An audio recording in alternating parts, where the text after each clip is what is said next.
Tonight, the existence of God. The problem that we face when we talk about the existence of God is that it's somewhat of an insult to the divinity to have to begin to discuss His existence.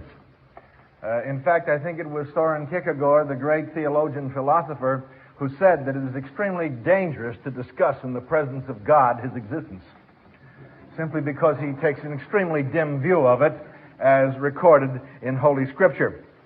However, be that as it may, we are forced to the position simply because on college and university campuses, in a world which is anything but friendly to Christianity or theism in particular, and hostile by every conceivable standard, it is necessary for the Christian church to proceed to give answers. Now, by answers, we do not mean final solutions to all the problems which confront us, simply because there is a marked inaccessibility to data, and therefore one who is finite by definition is going to have one whale of a hard time trying to reach an infinite being or an infinite conclusion, simply because one is limited by virtue of that finitude. And so when we start talking about an infinite being, and that is always what we mean when we speak of God in the Judeo-Christian concept, it boggles the mind, and the Christian sometimes feels at a loss. How am I going to communicate this idea? How am I going to tell somebody about a disembodied, ultra-dimensional, infinite being who possesses all characteristics of perfection beyond anything that the human mind can conceive of? No wonder the analytical philosophers of our day have turned around and said, well, after all, these statements can't really be analyzed. You're really talking about something that is metaphysical, that is beyond the world of time and space, a transcendence, and we can't analyze this. Now, quite properly, it is impossible to analyze a transcendent being. The only way that man can finally arrive at God is if God chooses to reveal Himself. This is the position which Scripture gives us. But what we are going to attempt to do is to give some reasonable alternatives for the unbelief of men who claim that there is no such thing as any evidence, that we can't consider any factual data that would lead us in this direction, that we can't even conceive of a being like this. And therefore, what's the sense of even talking about it? The market is glutted today in philosophy with books on the subject of why you can't even talk about God. The reason you can't talk about Him is because the concept, never mind the being, is irrelevant. Now, if we for a moment suppose that we shall ever convince an unbeliever by any series of propositions, logical thought, or inferences or inductions, that the God of the Bible exists, we are deluding ourselves. The ultimate proof, as I said before, is the revelation of God Himself in time and space. What we can do is give reasons for faith. What we can do is lay out evidence. What we can do is lead people in the direction. But it's impossible, by the standards that men have set themselves, to prove anything to them at all, because they have not ruled God out of existence by really logical processes of thought. They have defined Him out of existence. And I would like to know how any intellect, however brilliant, can lick a problem where the definition excludes any possibility of explanation. You can't. And so the thing that the Christian must do is to come up with reasonable arguments, reasonable evidence, factual data, and provide this information. And then ultimately leave this in the hand of the Spirit of God, who must touch the hearts and minds of men. The philosopher has a classic weakness. He is bound inextricably to human reason and logic for the solution of problems without any real consideration of the limitation of human nature because of evil and sin. He therefore concludes that he can arrive at truth, absolute final truth, in certain areas without any real consideration of the problem of sin. And this, of course, from a biblical perspective, is impossible, and also experientially impossible. So what we will try to do in discussing the existence of God, and even the term is questioned today by philosophers and multiple facets of unbelievers, all we're going to try and do is to look at the evidence. We had a governor in New York State a few years back whose name was Al Smith. He was the first Roman Catholic ever to run for president. And every time he was challenged by any of the people who wanted to point out something about him and his administration as governor of New York, he would say, "Let's look at the record." And then he would proceed to reel off the record of his administration. That phrase came from American politics into our colloquial vocabulary. Let's look at the record. All you can do with the unbeliever, philosopher, psychologist, psychiatrist, scientist, or just General Joe, is to present facts and evidence. You can never, ever, by the standards which have been set up, prove something to him. There's a very interesting book that was released a few years ago and has now gone through 26 editions. It's called Science is a Sacred Cow. It's written by Dr. Anthony Standen, formerly of Columbia University, a professor in the science department. He dedicated the book to the Long Island Railroad. He said, the longer the train was delayed, the more chapters I could write. That gives you some idea of his approach to the subject. He began by pointing out that the scientific method so admired by the philosopher who wishes to pour all truth into that mold is really not so reliable after all. And he takes about 10 or 12 chapters to show just why scientific methodology and scientism has become the proverbially religious sacred cow. And the philosopher has gone down the primrose path hand in hand with the scientist. What the scientist, says Dr. Standen, does not realize is that the moment he starts to extrapolate from his premises to a conclusion, he is no longer a scientist, he's a philosopher. And the moment the philosopher attempts to go into the world of science and demand that it confirm experientially and empirically everything so that he then can extrapolate a philosophy or an epistemology, a theory of knowledge, from it, then he commits empiricide, simply because there is a fantastic gap between philosophy and science that the philosopher doesn't grasp, and, says Dr. Standen, neither does the scientist. So, we begin by recognizing that there are sound principles of inductive reasoning. We also recognize analogy as a valid course of study. And, of course, the four formal laws of logic before whom all philosophers bow daily. What we are interested in is finding out whether or not there is a reasonable alternative to the non-existence of God as put forth today in our culture. How is it possible for us to do this? Well, I'd like to begin this way. I'd like to point out that there are standard arguments used for the existence of God. They have very impressive names. The ontological argument, the cosmological argument, the teleological argument, the moral argument, ad infinitum, ad nauseum. And you can go on with all the different forms of them, from volume to volume to volume. In fact, I have a volume with me I brought along just for kicks called The Cosmological Arguments, A Spectrum of Opinion. Now, in this one book, and I easily show you 400 more just like it, the philosophers have broken down one argument for discussion. And they are still chasing the argument, and nobody's really settled except the philosopher who says, this is the answer. And then somebody comes along in the next chapter and says, that's not the answer. And somebody comes along in the next chapter and says, they're both wrong, this is the answer. And then, in volume 2, they proceed to recapitulate why the other one doesn't have the answer. Now, if I seem hostile to philosophy, I am. And the reason I'm hostile is not sour grapes. I was an A philosophy student. I took my master's degree in philosophy at New York University under Dr. Sidney Hook, who gave me all the reasons why I shouldn't believe in God. I learned atheism and emergent naturalism from him. I'm hostile to philosophy for one basic reason. It leaves everybody hanging on a chain out in space.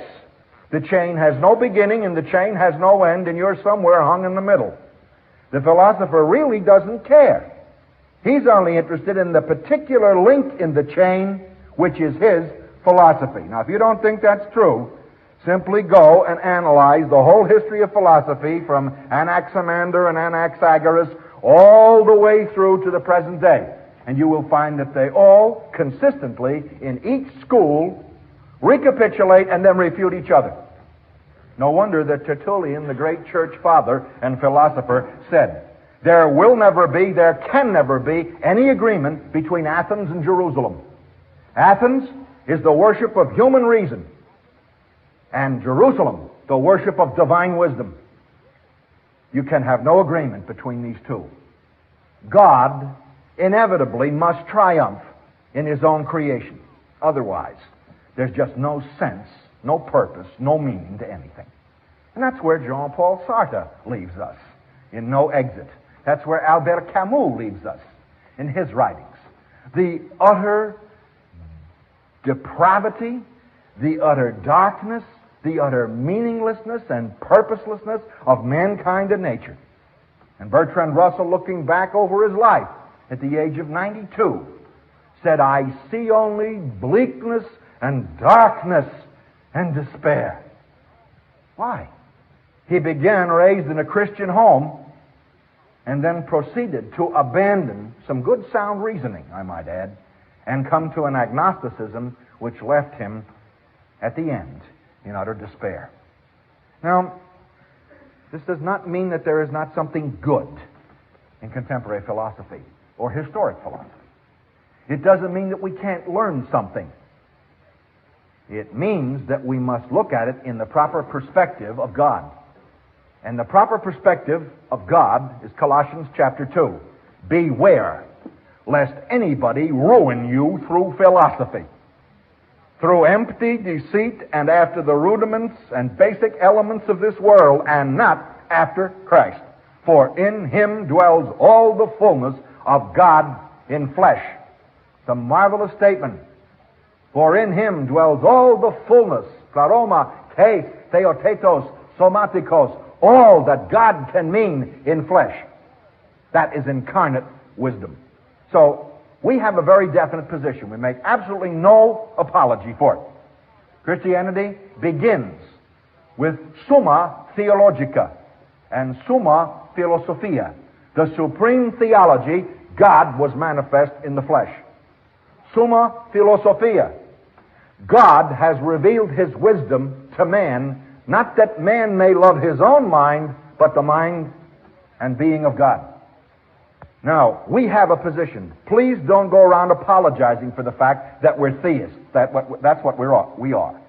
We are theists. We believe in the existence of one God.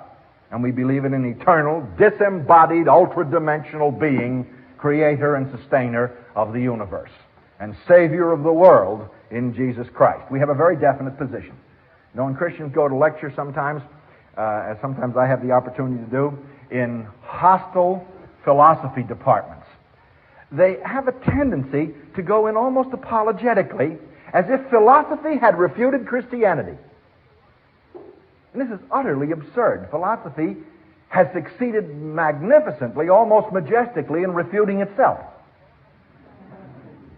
And the Christian, therefore, ought to recognize that we have a lot more going for us experientially in terms of purpose and meaning than all philosophy combined. After all, the philosophers have never yet erected a hospital. They have never yet built any orphanages. Nobody ever went to Africa, Asia, or out into the wilds of the world and tried to present Jean-Paul Sartre's existentialism. Can you imagine discussing with a cannibal with his filed teeth gleaming in the sun why there is no possibility of an exit from life and that man is in utter despair? You'd be in utter despair, all right. You'll be in a pot. The philosophers never go out and really accomplish, I'm talking now experientially, and from a standpoint of axiology, values, they never accomplish these things. They are the gadflies of civilization and the parasites of the church. They live on the criticism of others and of themselves. I always say when I lecture, and sometimes I don't get any laughs, that until I see philosophy produce something concrete in terms of the ethics and morality and betterment of mankind they are always telling us we should have and should aim for, until I see it, I'm not about to believe that there's any real value in it except intellectual gymnastics. Now, I have a lot of friends who are philosophers, and they get furious when I talk this way. They invite me to their classes so they can argue with me. And I might add, it never hurts to stand up for Jesus in the context of higher education or any place else. It hurts when you don't. So I have prefaced my remarks and probably prejudiced people who will be listening to me and the tape which is coming out of this, but I have to declare we do have a position in historic Christianity. We do have a somewhat inborn contempt, historically, for philosophy which leads men away from God and very seldom ever towards Him. We love the philosophers. We are quite hostile, frequently, to the conclusions that they come to. And I might add, most of the conclusions are non sequiturs. They do not logically follow. What we have to do is analyze the facts. So, to return to Al Smith, let's look at the record. And let's look at some of the common forms of argumentation for the existence of God. And instead of placing them in a deductive framework, let's put them in an inductive framework, in, if you will, a scientific methodology. Let's take a form of an argument that a philosopher has to pay attention to. And I'll state some of those. And then analyze them and set them forth as reasonable alternatives. Now, we're specifically told in the so-called cosmological speculations, and the word cosmological is a 50-cent word. Don't get thrown by it. It simply means from the fact of the cosmos, the study of the universe. That's all it means. From this particular argument, it is generally stated that since we have a universe in front of us, this is the way Christians generally state it, if we have a universe in front of us, where did it come from? It must have come from God, because we can't explain it.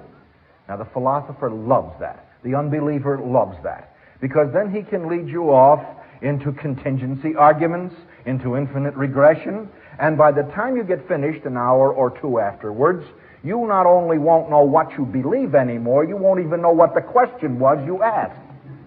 Now, if you doubt that, I suggest reading some of the contemporary arguments in some of the books on the subject, and you'll see exactly what I mean. So let us deal with a good inductive form of the cosmological argument. This one will stand up inductively in any philosophy department. If anything now exists, then either something must be eternal, or something not eternal must have emerged from nothing. Now, you must go through that very carefully, because the philosophers and the people who don't believe will analyze every word very carefully, so we must state it again. If anything now exists, and I think we're reasonably sure that that's true, then either something must be eternal, or something not eternal must have emerged out of nothing, or from nothing. Now, is it more reasonable to believe that something emerged from nothing, or is it more reasonable to believe that the universe is eternal?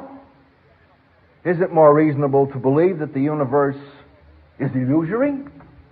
Or is it more reasonable to believe that the universe is created and therefore finite? Actually, you have about four choices. So we review them. First, the universe is itself eternal and is the product of chance. Well, is it true? In physics, there is a law called the second law of thermodynamics. It still stands. It holds that the universe is losing energy by heat energy by friction. So that right now, what is happening is that greater temperatures tend to lesser temperatures, and that in the end, the consummation of the universe is maximum entropy, which means cold. We have some illustrations of it in our own solar system. Pluto, Uranus are right now encased in ice. Why? They cooled off. The sun is cooling off. The analysis of the stars, the furthest out all the way in, including quasars, tell us that we are dealing specifically with cooling processes. Therefore, we are not living in an eternal universe, because whatever tends to maximum entropy was at one point in time greater than it will be when the maximum entropy arrives. What am I saying? It's getting cold. That's all.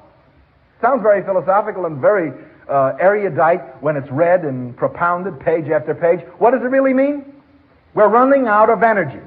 Now, I'm sure you understand what that means. Simply because gasoline will shortly be 50 or 75 cents a gallon. We are in an ecology crisis. We're running out of the resources of energy in our own civilization, and I might add, on Earth. And therefore, people are now beginning to consider the problem of energy. Okay? Then use this illustration when you talk to people about an eternal universe. How come we're in an energy crisis? And they will say, oh, well, because we're running out of our natural energy resources. But we shouldn't be running out of our natural energy resources. And the reason why we shouldn't is because the universe is eternal. And all things must continue. But they're not continuing. Everything is burning out, including this planet. Now, no one has ever yet refuted the second law of thermodynamics. And in the book, Dr. Einstein and the Universe, Lincoln Barnett points out that Einstein's basic argument from his own studies and his own great advances in physics led him to state time and time again, the second law stands. Everything is tending to entropy. Therefore, we are living in a circular, finite universe. And it's running down. And he concluded by saying, quote, God does not play dice with this universe. The laws are working out. Now, the philosopher says, there's no such thing as a law. It's a statistical probability. What does that mean? That means that what you think is a law really isn't a law. What it is a constant tabulation of the same thing happening all the time. Now, that's marvelously theoretical. But when it gets into the practical world, it really doesn't work out too well. Because if you drop a brick off a building 100 times, the law of gravity, statistically probable, will cause it to hit the asphalt down below. If you apply this principle to that, it is perfectly feasible that one time you will drop that brick off and it will just hang there. Now, the scientists will tell you this in physics lectures because I've heard it. But the fascinating part about it is no scientist on earth will stand under that building while you drop the bricks. Because the statistical tabulation he believes in. And he'll talk about, and the philosopher will, it's not a law, but it's his skull on that pavement. And he's not going to do it. Therefore, you see, the human mind is marvelously diverse in that we talk about these things and project these things as arguments and hide behind them as a defense against the mechanism of God's existence, which is inbred in the soul of man because he said he put it there. But when the real chips are down, nobody stands under the building. Let's face the fact that there are laws and they operate. And Halley's Comet will be back in 1975. You can count on it if it hasn't met something along the way, because it's coming back in orbit. The universe is predictable, which, I might add, leads us to our second point. Namely, is the universe an illusion? After all, you've only got 4 possibilities. Some philosophers say yes. They're called solipsistic philosophers. Now, that's a big word. Do you know what it really means? A solipsistic philosopher is somebody who says, the only reality that exists is reality I perceive in my mind. And that philosopher says, and really, you can't prove anything. You can't even prove that you exist. Ever heard that argument before? Oh, it's very, very common. Of course, the argument is immediately destroyed by the fact that the solipsist is talking with you. And since he wants to maintain his own sanity, because they have places for people who think that they're talking to people who aren't there.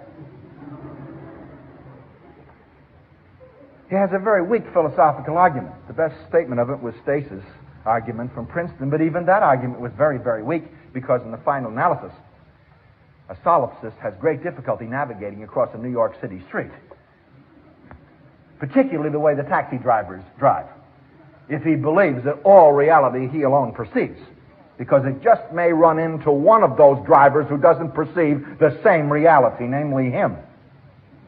And then you've got a real problem for solipsism, namely you're dead. That's really an irremediable problem. Is the universe an illusion? No. Halley's Comet proves it isn't. The prediction of eclipses proves it isn't. Why? Because an illusion exists in the mind of the person suffering from it.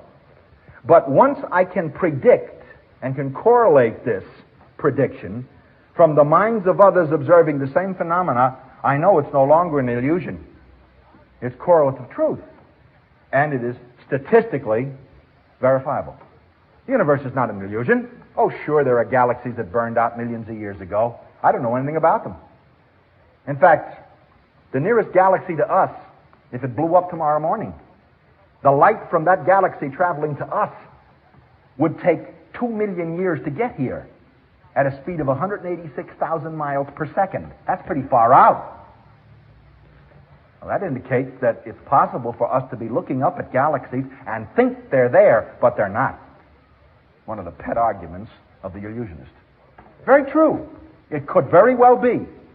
But in the universe I live in, there is predictability. And therefore, I can see and I can predict. And there's considerable evidence from the shift in the red shift in the spectrum and other scientific facts we don't have time to go into, that there's reality way out there on the fringes of the galaxies.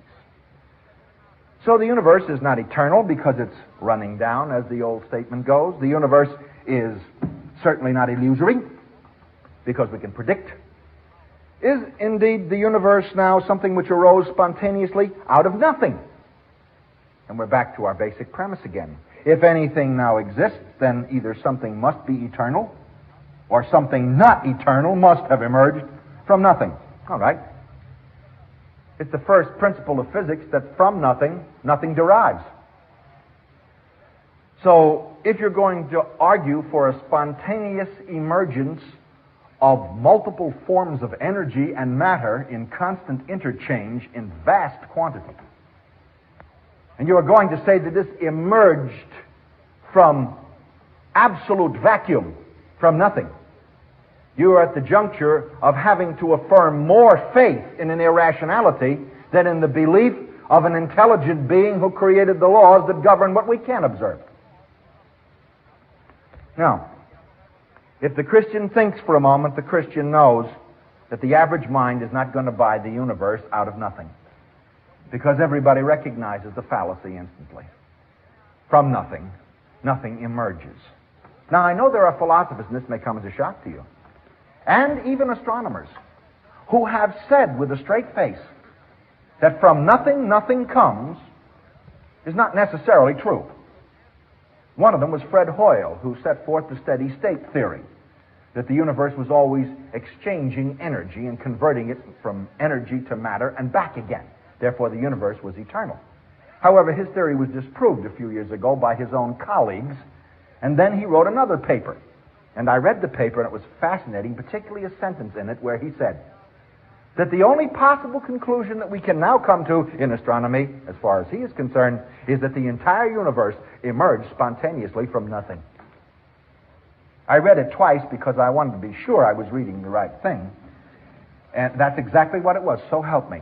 Now, if the Christian says, in philosophical discourse, that the universe emerged spontaneously out of nothing by a direct act of an other-dimensional being, we're crazy, irrational, and illogical. But the scientist and the philosopher will cooperate together in affirming an even greater absurdity, that within this dimension, with no evidence whatsoever, everything just appeared at 6 a.m. 12 1/4 billion years ago. I think that requires an enormous amount of faith, and scientists and philosophers are not supposed to have any. Remember that. That's a prerequisite. Faith is the substance of what is hoped for, the evidence of the intangible. A scientist proceeds from a particular instance to a general conclusion and validates it inductively by experimentation. I'm going to follow a scientific method to establish the universe as emerging spontaneously out of nothing. I would like to see the data. And there is none. Therefore, it has to be rejected. And finally, the universe was created and is therefore finite. It was created by a force transcending it by infinity, and a force that we cannot observe in this time-space continuum. Now our philosopher friends come back and say, well, that force itself could have ceased to exist and the effect or the universe gone on. And so you're chasing a phantom. You can't find God there. Well, we're not attempting to find God there. We are attempting to show that the universe is finite and that the cause for its existence is not here. And we are attempting to show that there's no evidence that any cause for this universe disappeared a long time ago. Why? Because there's such a thing as radioactive decay. And the scientist and the philosopher recognizes it. He recognizes the fact that radium has a specific half-life and that it inevitably ends up as lead. We have radioactive carbon dating, which tells us the age of fossils, and the scientists will swear by it. We have nuclear fission dating, and we have potassium-argon dating, all of which tells us the age of rocks and fossils and other things. The scientist accepts it. In accepting it, he is acknowledging that there is a measurement of time, and he ends up with a universe somewhere between 4.5 and 12.25 billion years old. And it has absolutely no evidence at all for existence on a scientific basis. Therefore, we are faced with a finite universe running down, which had to have an origin greater than itself. There's no reason to suppose that the initial cause just disappeared. And the Christian can now begin to argue what is known as causality. And a lot of people don't like that.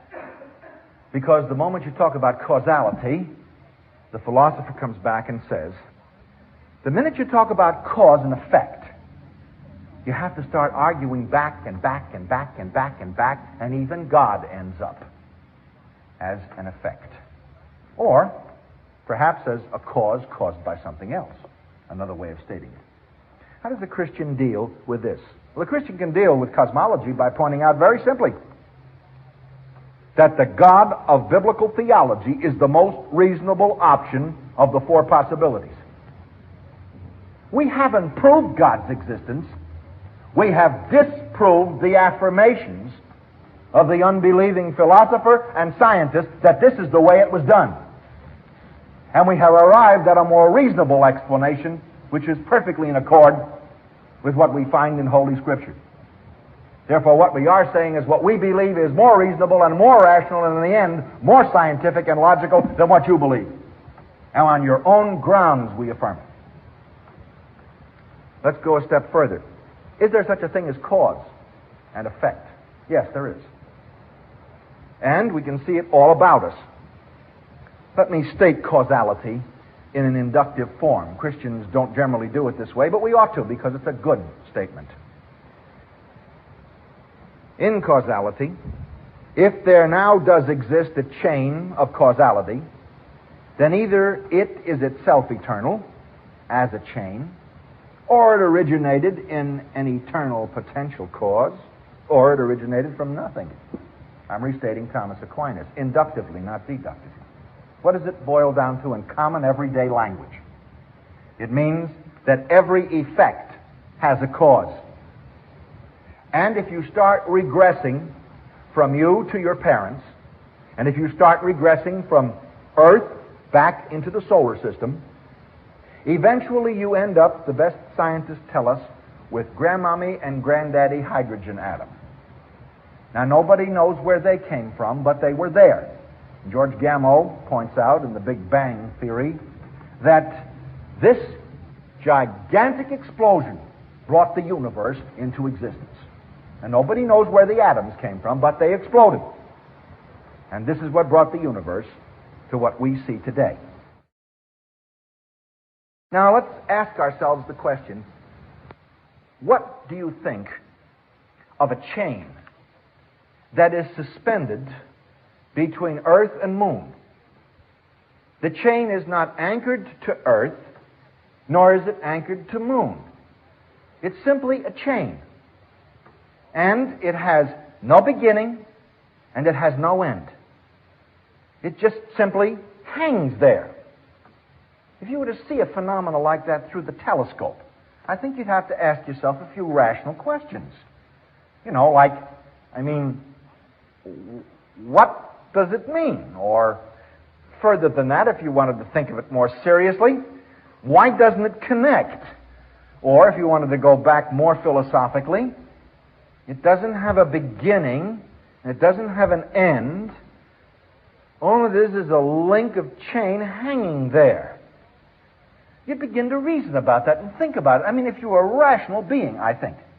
And I think what you'd have to come up with is that chain had to have some connection of the links between it. And that the connection that forged those links must also have had some capability to suspend it where it was. Because you see, if I see link after link after link, I must come to the conclusion that some intelligent source put the links at least together, even if there's no beginning to it or no end. I therefore inductively reason from the links to something with some degree of intellect that forged it. This is precisely what St. Thomas was trying to do, only he went about it deductively instead of inductively. And so he left us with a very good argument that a lot of Christians don't use. Here it is. If there now does exist a chain of causality, now we're talking about causes, that's suspended, then either it is itself eternal, it was just always there as a chain, or it originated in an eternal potential cause, or the chain just suddenly, at a given point in time and space, materialized. Now let's affirm the argument of reasonableness and of logic. Let's ask ourselves, there is a chain of causality, because we can go back in our own universe to its beginning with hydrogen atoms. Now it's hanging there. Where do we go from there? The reasonable thing is to attempt to find out what caused it, because we know it's an effect. We know that it's running down. We know it's going to be destroyed. So we start asking ourselves the question, what caused it? Not what caused me. We've traced me and you and the whole universe back to the beginning of the chain. What caused this effect? Now, at this particular juncture, we have our choices to make. Either it was caused by a power which brought it into existence, or it was always there. We know it wasn't always there because it's disintegrating, the universe, and the causes which we can observe, and the effects. So we are led inextricably back to the idea of a cause that brought that all into being. At that juncture, Bertrand Russell arises on the scene in his book, Why I Am Not a Christian. How many students have read that book in this room? How many Christians here have read the book? Oh, you're missing something. You want to read one of the most cogent statements of unbelief in print. Why I'm not a Christian. In there, Russell comes to grip with this argument. What does he say? He says, granted we come back to the atoms, and granted we come back to what is an effect, why should we say that God since he is the next step, the Christians affirm, is himself uncaused. It does not logically follow that if we come back to the atoms and then to him, that he cannot be caused by something greater than himself. You know, some Christians look at it and they say, that doesn't make any difference. It makes a lot of difference. Because if you get back to the atoms and back to the Creator, the philosopher and the unbeliever says, what makes you think that what created it wasn't caused? And the Christian has no logical defense at that point. So, you have to use, I think, a very excellent defense that somehow or other perturbs people who get to this point. And maybe you'd like to write it down, because whatever perturbs them is worth having around when you need it. Let's look at it for a second. Let's assume we get back from Grandmommy and Granddaddy hydrogen atom to God. All right? We're there. Now we appear in the presence of the deity and we have a philosophical dialogue for the sake of making it very plain and that we can grasp it instantly. Then we say, we have arrived at you, Creator. But it does not logically follow, sequentially, that you yourself are uncaused. And the Creator would say, absolutely accurate, perfectly logical and rational. I concur. Then where do you go? Because the Creator would rejoin, however, you have arrived at me, and I am, whether caused or uncaused, your Creator. Granted? Yes. Good. Why don't you obey me? And at that juncture, all philosophy, logic, and rationality disintegrates. Because there is no possible defense against a being who says, whether I'm caused or uncaused, I'm here. And what difference does it make if I have a cause and another God made me? I made you, and you are answerable to me in time and space. Now I'd like to know what you're doing with my Son, and with my gospel, and with the revelation that I gave you approximately 2,000 years ago. What is the answer then of the philosopher and the unbeliever who has arrived at what he says can be? A deity who has a cause. His only answer can be, That brings up another point of ethics and of choice and of free will. And the Creator's rejoinder would be, I gave you free will. I made you in my own image. We are now back at me. Where do you go from there? The answer is always going to be, no place. It's amazing to see how many Christians, afraid of making God finite, don't use the argument. I remember the first time I used it in a philosophy discourse. It was a very heated discussion. And we were arguing violently, about 12 or 15 of us, all budding philosophers, sitting around a coffee clutch at NYU. And everybody was pounding on contingency and pounding on causality and pounding on the non-necessity of being and pounding on this and pounding on that and generating enormous heat and no light whatsoever. As I was listening to it, I thought to myself, why not try it this way? So I looked into the group of my fellow students and I said, hey, let's look at it from a perspective of a theist. Oh, everybody laughed. You know, the theist, who pays any attention to the theist? I said, no, I'm serious for a minute. Give me some objectivity, some philosophical objectivity. Let's assume the argument of infinite regress. We are going back, and we've arrived at the beginning of the cosmos. What is it according to the physicists? Well, hydrogen atoms, okay? Right. I said, all right, we're there now. And I said, we jump from that to another cause because we admit the universe is in effect. Okay. I said, that cause we call God. Now, we're not saying we're talking about the God of Christianity. We're just talking about an intelligent creator. All right. What's the next question? Everybody there said, Not a single soul dissented. Everybody said. And they were all brilliant students. Why, obviously, that we must regress beyond X, that is, the God, and ask, who caused God? Splendid.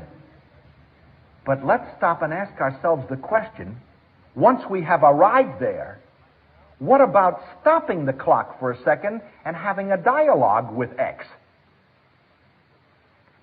Everybody said, what do you mean?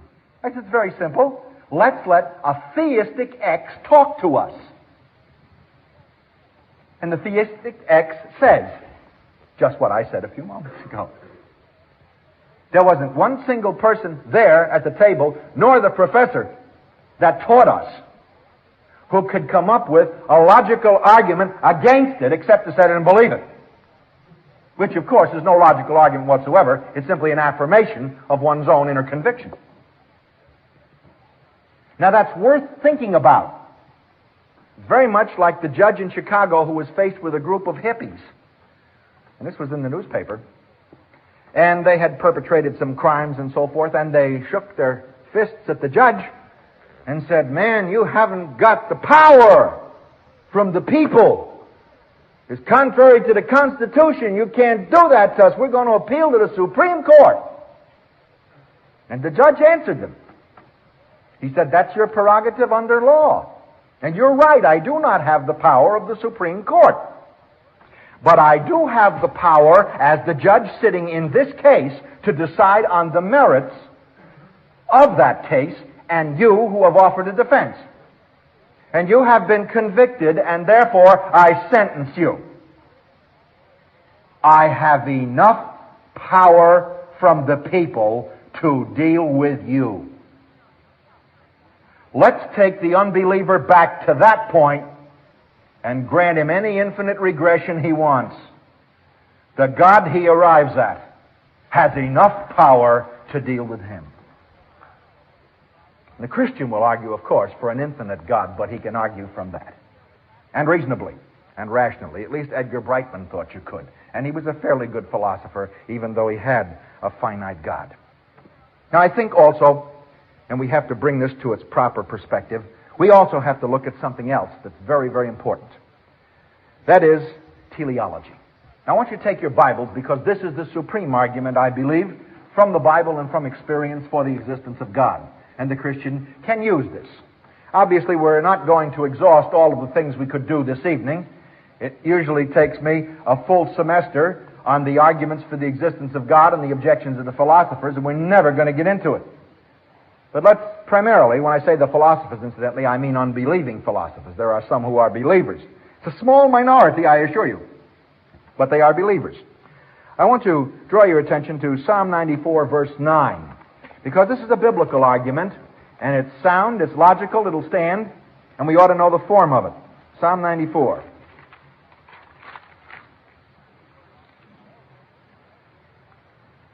Verse 9. He that planted the ear, shall he not hear? He that formed the eye, shall he not see? Now I want you to take that and underline that verse. The planting of the ear and the planting of the eye. The psalmist says, under the inspiration of the Holy Spirit, the designer of the ear, he can't hear. The designer of the eye, he can't see. The argument is implicit right in the structure of the text, of design, of purpose. Hence the Greek word telos, or finality, the purpose, the design of the whole thing. The teleological argument for the existence of God. Now there are many forms of it. But I think what we can say is this, quote, can we believe that the purposiveness of our sensory organs can be rationally explained without an intelligent purposer? Close quote. That's a good question from a Christian philosopher. Can we believe that the purposiveness of our sensory organs can be rationally explained without an intelligent purposer? Close quote. There are many ways that we can state the argument from teleology. It's used in different places in the Scripture. In Psalm 19, verse 5, we have another occurrence of it. And I'm going to go into some of the philosophers who have made some interesting comments on it, and very strongly in support of theism. Psalm 19:5. These verses you ought to know because they outline this, which I consider to be the strongest argument. And there are a number of philosophers who have arrived at the same thing.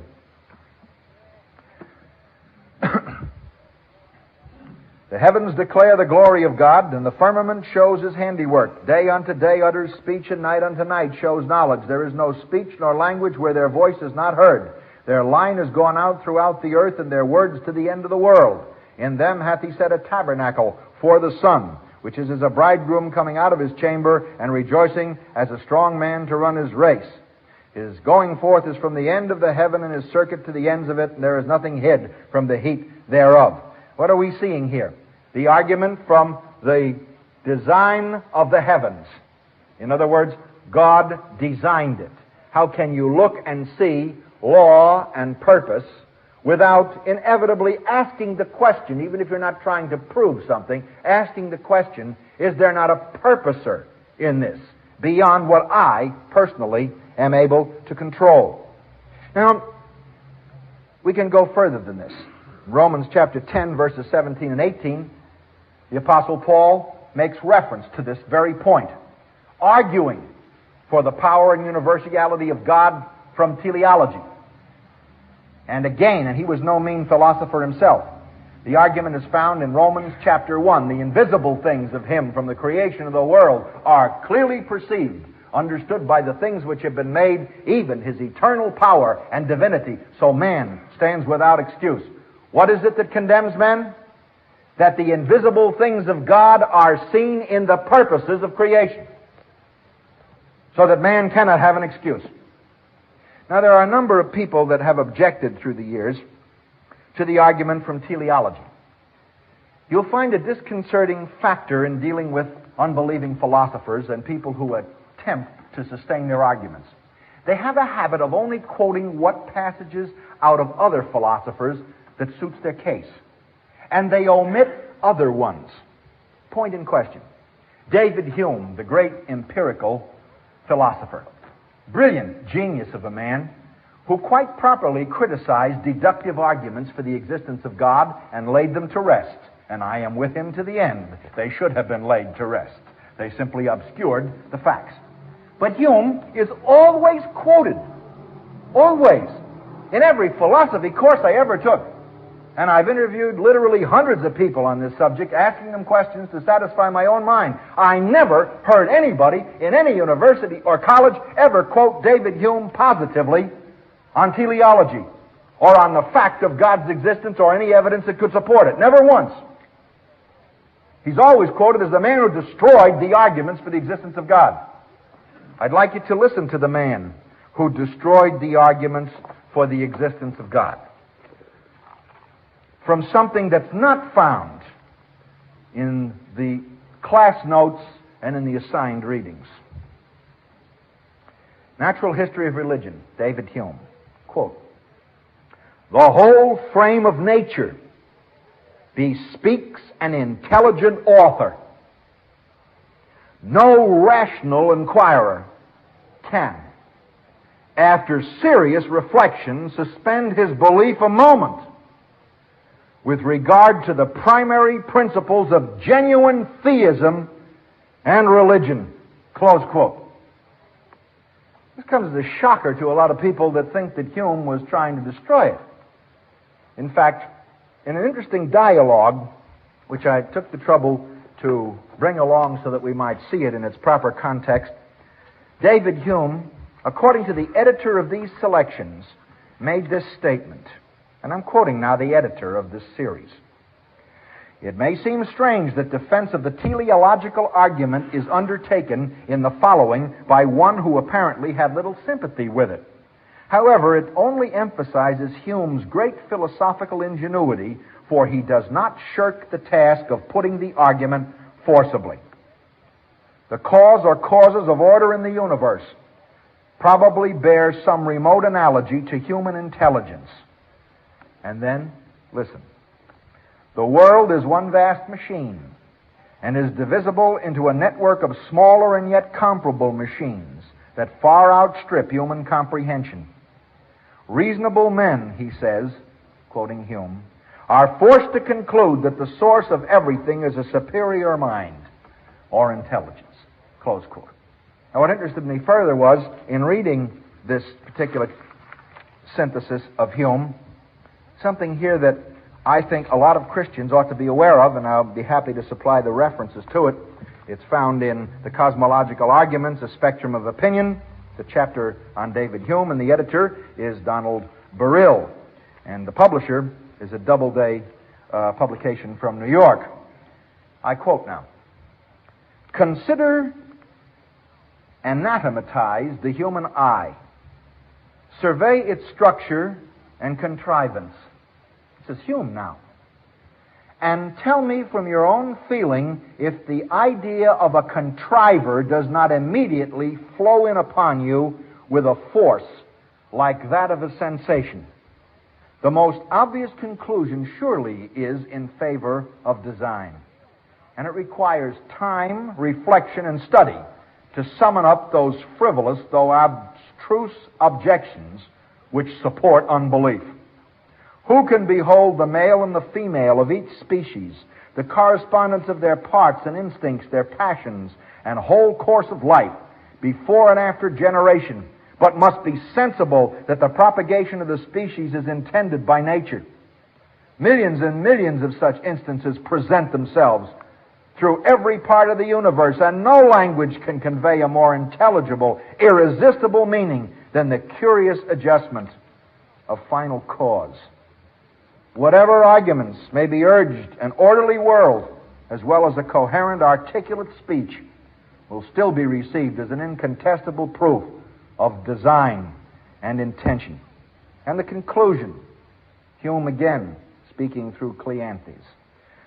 "You can trace causes from effects. You can compare the most distant and remote objects. And your greatest errors proceed not from barrenness of thought and invention, but from too luxuriant a fertility, which suppresses your natural good sense by a profusion of unnecessary scruples and objections."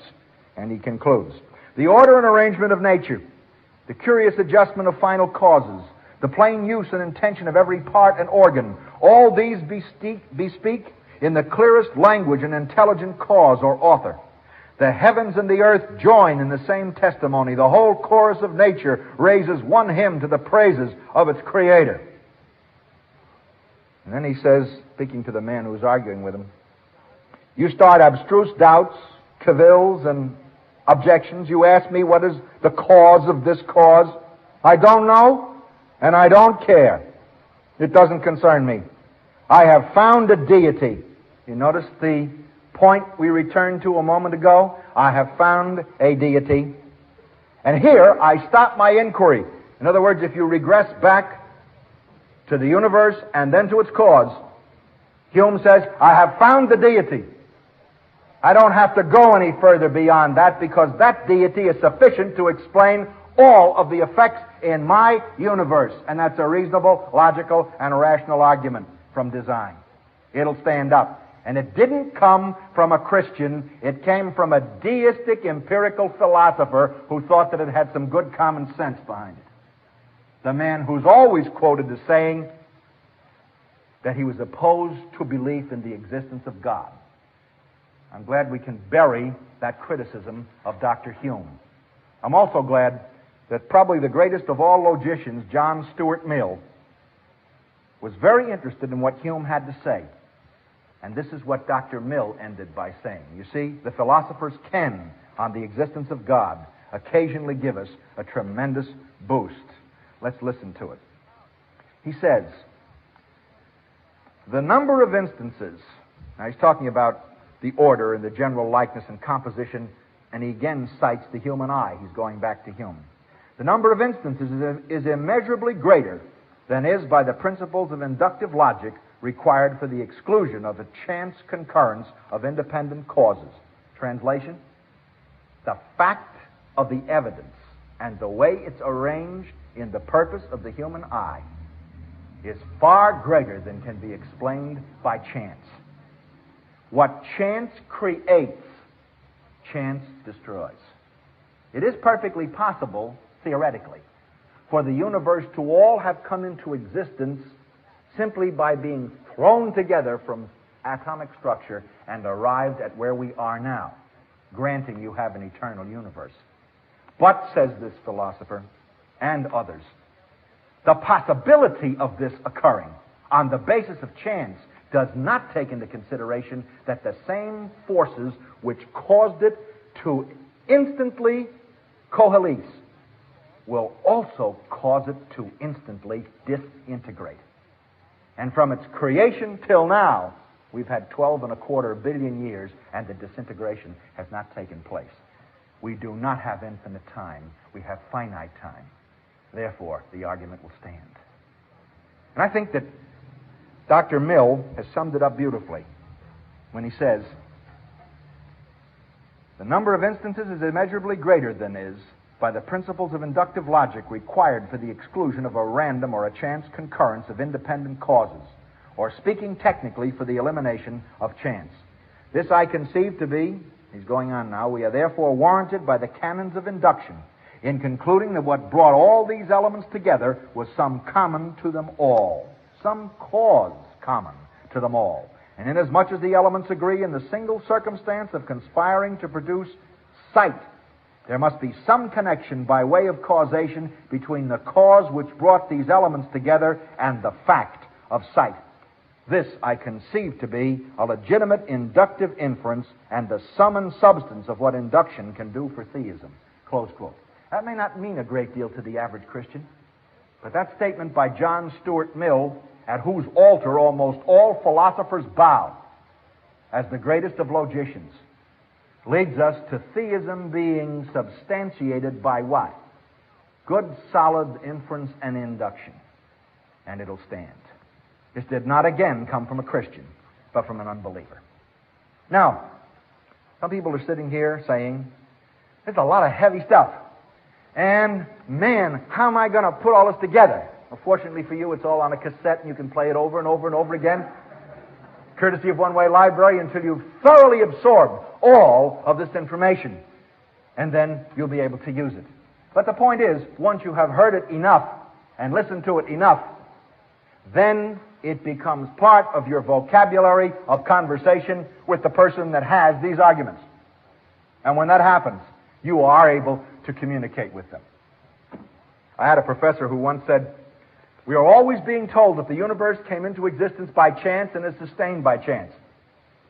He said, I'm reminded of the story of the infinite monkey at the infinite typewriter who is pounding out consistently, and eventually, by the laws of chance, he is going to come up with Shakespeare's Hamlet.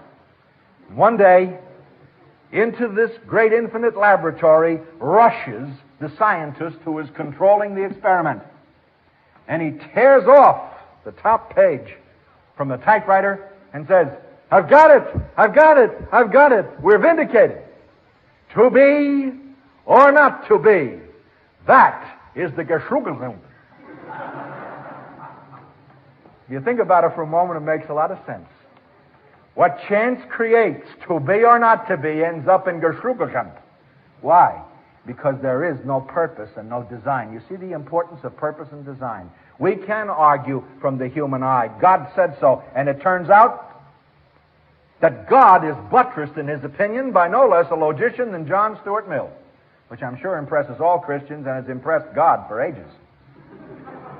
We find out that David Hume, the dean of empiricists, far from standing with the sword and the shield and the meat cleaver, turns around and says, nobody that's got a grain of intelligence can look at nature and not come up with the fact that there is a theistic basis in all this. And that's what he said. And there are just scores and scores and scores of people who are not philosophers who have come to precisely the same conclusion. Now we can go on to Bertrand Russell, but you'd be asleep. We could go on to Ludwig Feuerbach, and you couldn't pronounce his name. We could go on to all of the rest of them and see each of the facets of modern unbelief.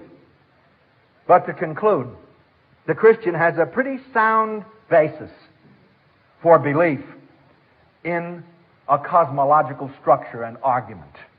There is such a thing as existence. And if anything now exists, then either something must be eternal or something not eternal must have emerged from nothing. It is more reasonable to believe that something is eternal. And the God of biblical theology is the most reasonable option to all of it. There are only 4 choices you've got, and each one of the 4 choices has been examined and inductively analyzed. Causality is here. And if you run into infinite regression, then you can always remember that when you get there, you can ask the nasty question from the position of that being, what have you been doing in my universe? And the answer from anybody who wants to really face it is that he's not going to sit still for an argument about where he came from. He's instead going to ask for your arguments for what you've done. I think that this is a reasonable position. If there now does exist a chain of causality, then either it is itself eternal as a chain, or it is originated in an eternal potential cause, or it originated from nothing. And finally, teleology. God said it. I planted the ear, I planted the eye. Use your brains. Look at them. Think about them. And it won't be any great giant intellect that comes to the conclusion that there's purpose and reason and authority in creation. The existence of God, demonstrable by scientific means, incredible. Can never be done. God will not get into a test tube and change color like litmus paper. Red, yellow, or blue, I'm here. Lucky you. God doesn't do it this way. There are other kinds of proof and good, solid reasoning that can buttress it. Let's not deify any methodology, and let's not think that what we've gone through this evening is the be-all and the end-all of argumentation. But it is a reasonable, logical alternative to unbelief. And it will give us some sustenance beyond Scripture for the reasonableness of the existence of God.